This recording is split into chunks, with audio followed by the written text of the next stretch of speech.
Hello guys, and welcome back to today's video. My name is Zeke, the programming guy. In today's video I want to show you how to quickly copy your profile link. It's very easy, so let's get started.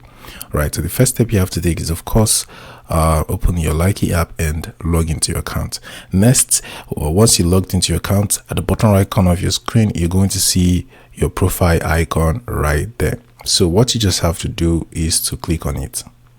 Right, so once you click on it, you're going to land on your profile. Right, so if you want to copy your profile link from here, if you look at the top right corner, you're going to see three dots. Click on that three dots, and then you're going to get to this share option right here. Click on the share option, and then just scroll right, and you're going to find copy link. Go ahead and copy the link, and then you can share it on any place you want. All right. So that's it, guys.